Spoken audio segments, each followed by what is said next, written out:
कभी कभी सन्नाटे में भी कोई पुकार सुनाई देती है।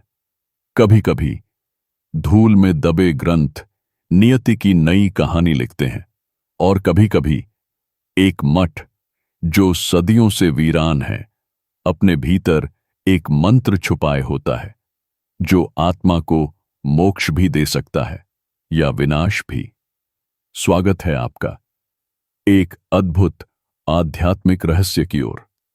मैं हूं आपका मार्गदर्शक, और आज हम चलेंगे एक ऐसी यात्रा पर जो शरीर से नहीं, आत्मा से तय होती है। अगर आपको ऐसी कहानियां पसंद हैं तो अभी लाइक करें, शेयर करें अपने उन दोस्तों के साथ जो आध्यात्मिक रहस्यों में रुचि रखते हैं, और सब्सक्राइब करना न भूलें, क्योंकि आगे जो होने वाला है वह आपके चित्त को झकझोर देगा। उत्तर भारत के एक घने मौन जंगल में, जहां दिन के उजाले में भी अंधकार छाया रहता था, वहां स्थित था एक प्राचीन मठ, तपोवृक्ष आश्रम। एक ऐसा स्थान जहां कभी सप्तऋषियों ने यज्ञ किए थे। किंवदंती थी कि वहां एक वैदिक मंत्र छुपा है जिसे केवल वह जान सकता है जिसकी आत्मा जन्मों से तप में रमी हो। इस मठ में कोई नहीं आता था, क्योंकि कहते हैं वहां प्रेत बाधा है। हां, आत्माएं जो कभी मोक्ष नहीं पा सकीं, जो अब वहां के हर कोने में घूमती हैं, शाप की तरह। और तभी वहां पहुंचा एक ब्राह्मण। नाम था विरक्तानंद, एक युव ब्राह्मण जिसने सारी सांसारिक इच्छाओं को त्याग दिया था। वेदों का विद्वान परंतु अशांत। उसे एक स्वप्न बार बार आता था, एक मंदिर, टूटे हुए द्वार और एक स्वर या ब्राह्मण, त्वम मंत्रम प्राप्तुम अर्हसि। विरक्तानंद ने निर्णय लिया, वह जाएगा उस मठ में। कोई साथ नहीं, कोई डर नहीं, सिर्फ एक लालसा, सत्य की खोज। क्या वह मंत्र उसे मिलेगा? क्या प्रेत उसे रोकेगा? या यह सब एक भ्रम है? पता चलेगा अगले भाग में। अब तक अगर आपने सब्सक्राइब नहीं किया है तो अभी करें, ताकि आप अगला भाग मिस न करें, क्योंकि अगली कड़ी में वह ब्राह्मण पहली बार प्रवेश करेगा उस मठ में और देखेगा कुछ जो किसी ने सदियों से नहीं देखा। ओम तत्सत। भाग 2। शापित मठ में प्रथम प्रवेश। अंधकार धीरे धीरे गहराता जा रहा था। जंगल की नमी हवा में पिघल रही थी, और वृक्षों की छायाएं जमीन पर नागिनों की तरह रेंग रही थीं। चांद भी इस रात में सहमा सा लग रहा था। उसका प्रकाश मध्यम था, जैसे स्वयं को इस रहस्य से दूर रखना चाहता हो। हर ओर एक रहस्यमयी नीरवता पसरी थी। ना कोई पशु बोले, ना कोई पत्ता खड़का, मानो जंगल जानता हो कि कोई घटना घटने वाली है। एक ऐसी उपस्थिति जो वर्षों बाद फिर जागने वाली थी। उस मौन को भेदती हुई एक अकेली पदचाप आगे बढ़ रही थी। विरक्तानंद, एक ब्राह्मण जिसकी आत्मा वैदिक अग्नि में तप चुकी थी, अब तपोवृक्ष मठ की ओर बढ़ रहा था। उसकी जटाएं लंबी और केसर सिंचित थीं। धोती धूसर हो चुकी थी, तप और त्याग की साक्षी। कमर में बंधी थी एक छोटी सी पोटली, जिसमें केवल एक ग्रंथ, एक कुशा और एक ताम्रपत्र था। उस ताम्रपत्र पर एक श्लोक अंकित था, मंत्रं लभेत स एवात्र, यो न भक्तम न भयम वहति। वह ही मंत्र का अधिकारी है, जिसे न भक्ति से मोह है, न भय से बंधन। विरक्तानंद इस श्लोक को बार बार दोहराता, जैसे अपने हृदय में उतार रहा हो। पगडंडी कंटीली थी। वृक्ष इतने पास थे कि उनकी शाखाएं गालों को छूकर निकलती, जैसे जंगल स्वयं उससे पूछ रहा हो, क्या तू तैयार है? अचानक सामने प्रकट हुआ वह मठ, एक विशाल धूल से ढंका हुआ, टूटी हुई छतों और चुपचाप खड़ी दीवारों से घिरा। मठ का प्रवेश द्वार अधखुला था, पर उसका स्पर्श जैसे समय को रोक देता। विरक्तानंद ने हाथ से द्वार छुआ। एक सिहरन उसकी रीढ़ में दौड़ गई, मानो सैकड़ों आत्माएं एक ही क्षण में उस स्पर्श से जाग उठी हों। द्वार चरमराया, बिना किसी बल के खुल गया।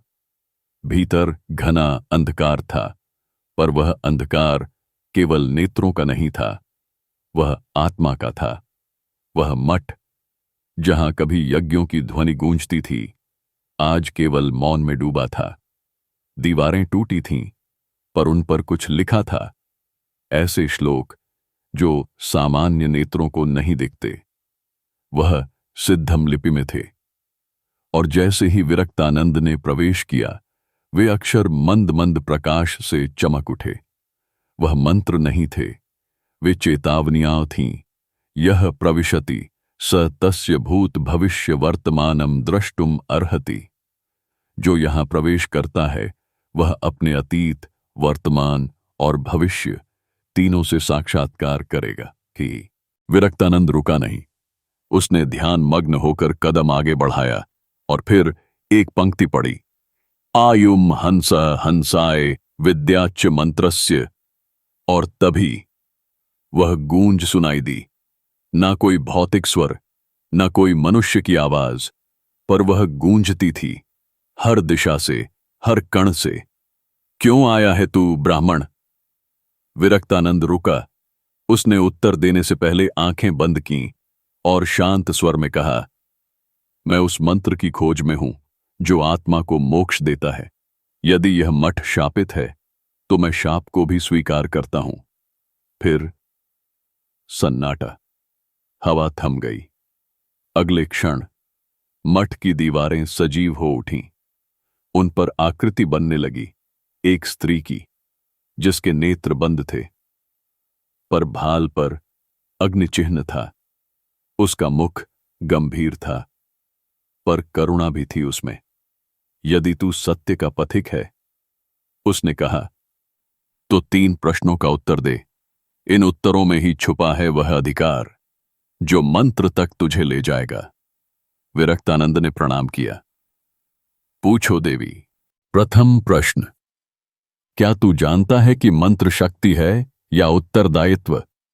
विरक्तानंद ने नेत्र खोलकर कहा, मंत्र वह है जो आत्मा को मार्ग दिखाए। यदि वह केवल शक्ति है तो वह अधूरा है। मंत्र वह होना चाहिए जो इच्छाओं को भस्म कर दे, न कि उन्हें सिद्ध करे। स्त्री की आकृति एक क्षण को मुस्काई। द्वितीय प्रश्न, क्या तू मृत्यु से भयभीत है? विरक्तानंद का उत्तर तत्काल था, जो मृत्यु से डरता है वह कभी मंत्र का अधिकारी नहीं हो सकता। मृत्यु केवल देह का अंत है, परंतु मोह वह आत्मा को जकड़ता है। मैं उस मोह से डरता हूं, न कि मृत्यु से। अब स्त्री के नेत्र खुलने लगे। उसका तेज और बढ़ गया। वह अब केवल आकृति नहीं, चेतना बन चुकी थी। तृतीय और अंतिम प्रश्न, उसने धीमे स्वर में पूछा, क्या तू त्याग चुका है वह सब जो प्रिय है? यह प्रश्न सरल नहीं था। विरक्तानंद की आंखों में मां की छवि आई, गांव की वो गली जहां वो पला, गुरुकुल का वह दीप, सब एक क्षण में आंखों के सामने। उसकी आंख से एक बूंद आंसू टपका। हां, अब मेरे लिए केवल सत्य प्रिय है। यदि मेरे प्रिय का त्याग सत्य के दर्शन के लिए आवश्यक है तो मैं हर प्रिय को अर्पित करता हूं। और तभी वह स्त्री जल में बदल गई। वातावरण में गंध आई, चंदन और रक्त की मिली जुली। विरक्तानंद के चरणों में एक ग्रंथ प्रकट हुआ। उसका शीर्षक था मंत्र विनाशक सूत्र। उसने धीरे से हाथ बढ़ाया। उसने ग्रंथ को नहीं छुआ, बल्कि हाथ जोड़कर कहा, यदि मैं योग्य हूं तो यह स्वयं मुझे छुए, यदि नहीं तो मैं प्रतीक्षा करूंगा। और वह ग्रंथ स्वयं उठकर उसकी गोद में आ गया। वह जानता था यह प्रारंभ है, अंत नहीं। क्या यह वही गुप्त वेद मंत्र है या यह उसकी अगली परीक्षा की शुरुआत?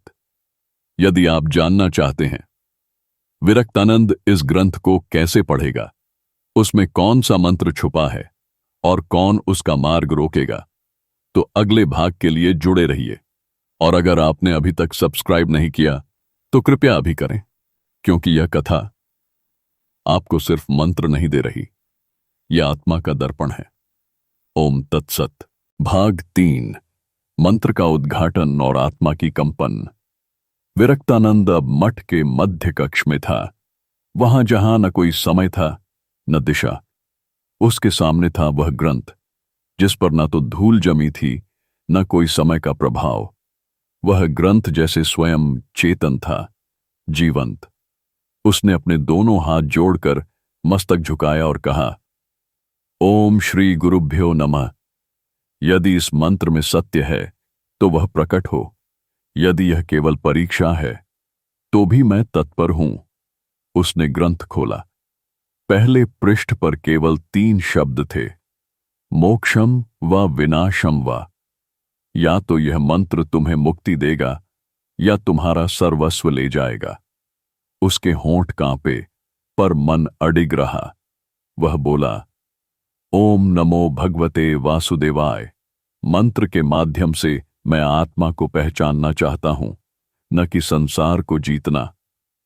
अब ग्रंथ के भीतर से एक स्वर निकला, शब्द नहीं, ध्वनि, जिसे कोई भी नहीं सुन सकता सिवाय उस आत्मा के जो जगा हुआ हो। विरक्तानंद की आंखें स्वतः बंद हो गईं। उसने देखा अपने चारों ओर अग्नि का मंडल। उसके बीच खड़े थे 4 ऋषि, सप्त ऋषियों में से कुछ। एक ऋषि बोले, ब्राह्मण, यह मंत्र तुझे शक्ति नहीं देगा, यह तुझे दृष्टि देगा, पर पहले तू देखेगा अपना भीतर का अंधकार। और तभी सब कुछ बदल गया। वह अब मठ में नहीं था, बल्कि एक सूने मैदान में, जहां हजारों मृत शरीर बिखरे थे, उसके अपने जैसे। हर शरीर से एक ही आवाज आती थी, हम भी वही थे जो तू है, हमने भी वही चाहा जो तू चाहता है। विरक्तानंद कांप गया। यह भ्रम है, मुझे सत्य चाहिए। एक और आवाज आई, तब सुन मंत्र। और पहली बार वह ध्वनि उसके मन में गूंजी, ओम प्रेतात्मन्यधिष्ठितम अग्निमार्गेण संध्याय शब्दम मम मोचयत्वात्मनो विनाशाय व स्वाहा।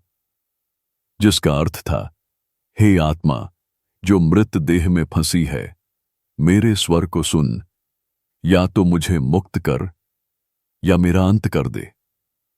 उसे कुछ भी नहीं समझ आया, पर उसका शरीर धीरे धीरे भारी होने लगा। उसका सिर घूमने लगा और उसे महसूस हुआ जैसे कोई अन्य चेतना उसमें प्रवेश कर रही हो। तभी एक स्त्री की चीख सुनाई दी, मत पढ़ो वो मंत्र। वह वही स्त्री थी जो दीवारों में समाई थी। वह अब उसके सामने खड़ी थी, आकाश सी विशाल, और आंखों से अग्नि निकल रही थी। तू नहीं जानता इस मंत्र का श्राप क्या है। यह मंत्र जिसे केवल देवता उच्चारित कर सकते हैं, मनुष्य नहीं। विरक्तानंद ने हांफते हुए कहा, अब मैं पीछे नहीं हट सकता। अगर यह विनाश है तो वह भी स्वीकार है। अब सब कुछ गूंजने लगा, चारों ओर से मंत्र की ध्वनि, जैसे ब्रह्मांड कांप रहा हो। और उसी क्षण उसके भीतर से कुछ बाहर निकला, एक धुएं जैसी आकृति जिसकी आंखें जल रही थीं। और उसने कहा, तूने मुझे मुक्त किया। वह कौन था? एक आत्मा या कोई राक्षसी चेतना? क्या विरक्तानंद ने गलती कर दी थी? पता चलेगा अगले भाग में। अगर आप जानना चाहते हैं इस मंत्र से क्या प्रकट हुआ और विरक्तानंद अब किस मार्ग पर जाएगा, तो अगले भाग को जरूर सुनिए। और अभी तक सब्सक्राइब नहीं किया है तो अभी करें, क्योंकि अगली कड़ी इस कथा की दिशा बदल देगी। ओम तत्सत। भाग 4। आत्मा का रहस्य और ब्राह्मण की परीक्षा। वह धुएं जैसी आकृति अब पूर्ण रूप से मूर्त हो चुकी थी। उसकी देह तो नहीं थी, पर उसकी उपस्थिति जैसे आकाश में एक सिहरन हो। विरक्तानंद के चारों ओर हवा स्थिर हो गई थी और वह आकृति बोली, तू जानता नहीं तूने क्या खोला है। मैं वह हूं जो 500 वर्षों से इस मंत्र के बंधन में था। न मैं जीवित था, न मृत, न स्वर्ग में, न पाताल में। विरक्तानंद ने निःशंक होकर पूछा, तुम कौन हो? उत्तर आया, मैं हूं वाचिकासुर, वह राक्षस जिसे सप्त ऋषियों ने स्वयं मंत्रबद्ध किया था, क्योंकि मैंने वेद के उच्चारण को विकृत कर दिया था। मंत्र का ज्ञान जब अहंकार से जुड़ता है वह साधक नहीं संहारक बनता है। मैं वही बन गया था। विरक्तानंद स्तब्ध था। यह मंत्र केवल मुक्ति के लिए नहीं बल्कि संरक्षण के लिए भी था।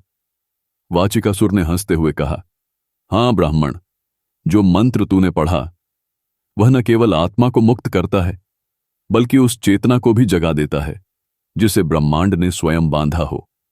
अब उसके चारों ओर प्राचीन ऋषियों की आकृतियां प्रकट होने लगीं।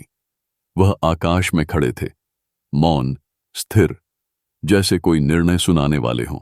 एक ऋषि बोले, विरक्तानंद, तूने वह मार्ग खोला है जिसे कोई सहसा नहीं खोलता। अब तुझे 2 विकल्प मिलते हैं। पहला, तू इस प्राणी को फिर से बांध सकता है, पर तुझे अपने प्राणों की आहुति देनी होगी। दूसरा, तू इसे मुक्त छोड़ सकता है, पर यह राक्षस फिर संहार करेगा और उसका कर्म तुझसे जुड़ जाएगा। विरक्तानंद मौन था। उसने नेत्र मूंद लिए। उसकी सांस धीमी हो गई। फिर उसने गहराई से उत्तर दिया, मैंने वेद पढ़ा है, पर वेद की आत्मा को समझा है। यदि मंत्र की रक्षा मेरे जीवन के मूल्य पर हो सकती है तो मैं अपना जीवन समर्पित करता हूं, लेकिन एक विनती है। ऋषि बोले, कहो।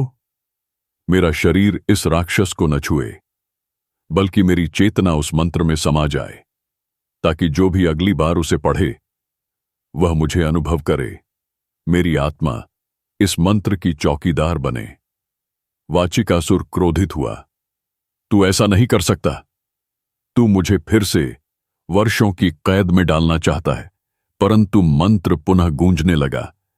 वह मंत्र जो अब विरक्तानंद की आत्मा से निकला, ओम ब्रह्म स्वरूपेण स्थितम मम चेतनम संरक्षतु मंत्र सर्वकालम स्वाहा।